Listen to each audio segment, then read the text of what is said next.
saya akan membentangkan video demonstrasi prosedur bagi menjalankan pemeriksaan kesihatan harian dan pemantauan asas pemakanan.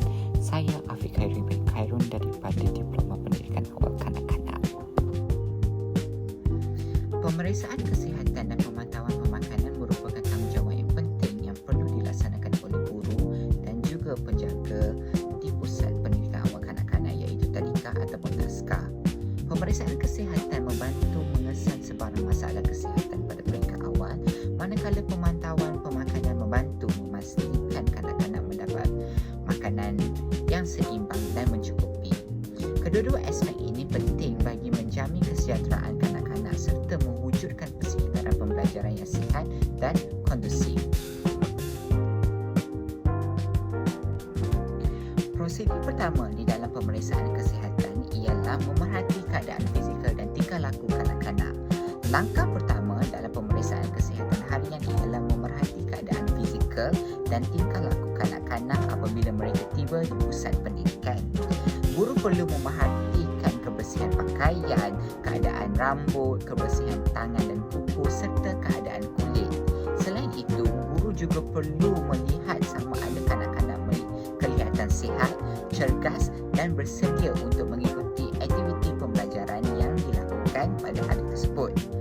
Dari segi tingkah laku, guru perlu mengenal pasti sebarang perubahan yang luar biasa. Contohnya, kanak-kanak yang biasanya aktif tetapi tiba-tiba menjadi pasif, murung atau mudah menangis mungkin menunjukkan tanda-tanda ketidakselesaan atau masalah kesihatan.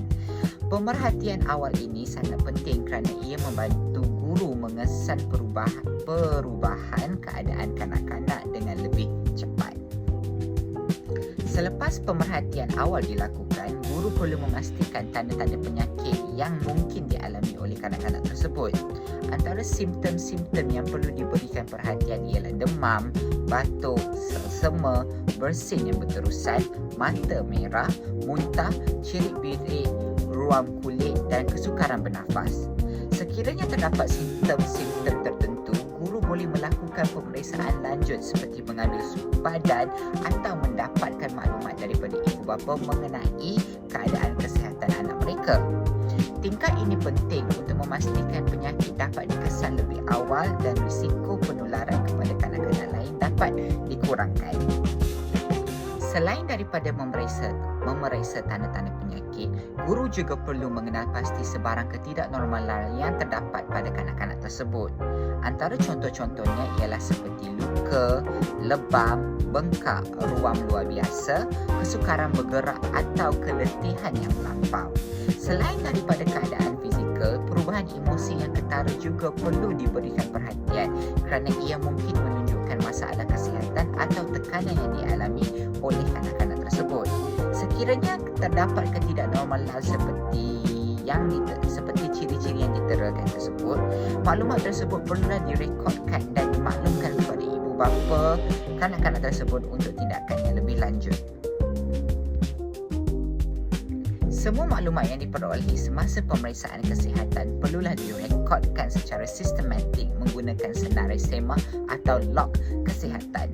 Maklumat yang direkodkan termasuklah tarikh, nama kanak-kanak, keadaan fizikal, tingkah laku, suhu badan dan tanda-tanda penyakit yang diperlihatkan. Rekod yang lengkap membantu guru memantau perkembangan kesihatan kanak-kanak dari masa ke semasa serta menjadi rujukan sekiranya berlaku sebarang masalah kesihatan pada masa hadapan.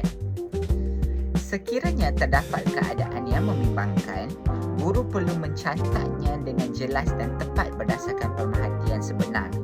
Sebagai contoh, guru boleh mencatat bahawa kanak-kanak kelihatan lesu, kurang aktif, mengalami batuk berterusan atau mempunyai ruam pada kulit. Catatan yang jelas membantu ibu bapa dan pihak pengurusan memahami keadaan sebenar kanak-kanak serta memudahkan tindakan susulan yang sesuai dilakukan terhadap kanak-kanak tersebut. Seterusnya, berdasarkan pemerhatian dan rekod yang dibuat, guru perlu menentukan sama ada kanak-kanak tersebut sesuai untuk menyertai aktiviti harian di luar ataupun di dalam bilik darjah. Kanak-kanak yang sihat dan aktif boleh menyertai aktiviti seperti biasa. Walau bagaimanapun, jika kanak-kanak mengalami demam, muntah, cirit-birit atau kesukaran bernafas, guru perlu mempertimbangkan untuk menghadkan pelibatan mereka atau mengasingkan mereka sementara menunggu tindakan lanjut daripada ibu bapa. Langkah ini penting bagi menjaga keselamatan semua kanak-kanak di pusat pendidikan, iaitu TASKA ataupun tadika. Bagi pemantauan pemakanan pula, guru perlu memerhatikan tingkah laku kanak-kanak semasa waktu makan. Guru perlu melihat cara mereka mengendalikan makanan, menggunakan peralatan makanan dan menjaga kebersihan diri semasa makan. Pemerhatian ini membantu guru menilai tahap pendikari, kemahiran motor halus dan amalan pemakanan yang diamalkan oleh kanak-kanak. Guru perlu merekodkan makanan dan minuman yang diambil oleh kanak-kanak tersebut. Sebagai contoh, guru boleh mencatat bahawa kanak-kanak mengambil nasi, ayam, sayur-sayuran dan air kosong semasa waktu makan. Rekod ini membantu mengenal pasti corak pemakanan dan memastikan kanak-kanak menerima nutrisi yang mencukupi serta pelbagai. Selain daripada merekod jenis pemakanan yang diambil, guru juga perlu memantau selera makan dan tingkah laku pemakanan kanak-kanak. Perkara ini perlu diperhatikan termasuklah jumlah makanan yang dihabiskan, kesediaan mencuba makanan baru serta tahap minat terhadap hidangan yang disediakan oleh pihak tadika ataupun pihak TASKA. Tingkah laku seperti memilih makanan tertentu, enggan makan atau makan terlalu perlahan juga perlu direkodkan kerana ia mungkin menunjukkan masalah pemakanan dan kesihatan kanak-kanak. Selepas pemerhatian dilakukan, guru perlu menilai sama ada hidangan yang diambil oleh kanak-kanak adalah seimbang ataupun tidak.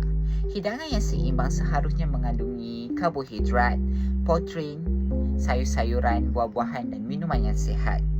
Sebarang kebimbangan seperti kurang selera makan, pengambilan makanan yang terlalu sedikit atau penolakan terhadap sayur-sayuran dan buah-buahan perlu juga direkodkan untuk pemantauan lanjut.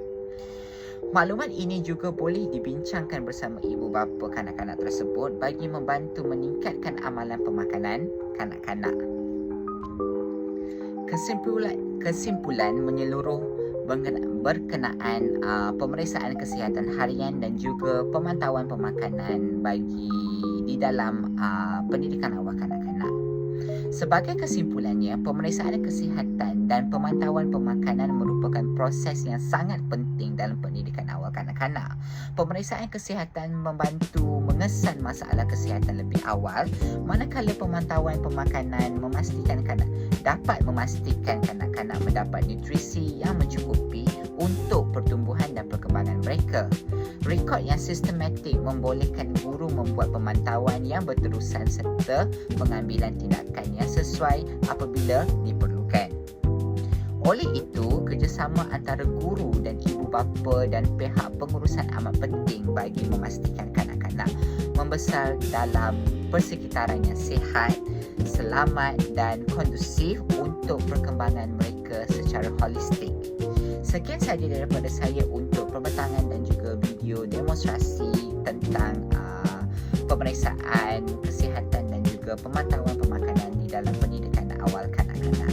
Sekian, terima kasih.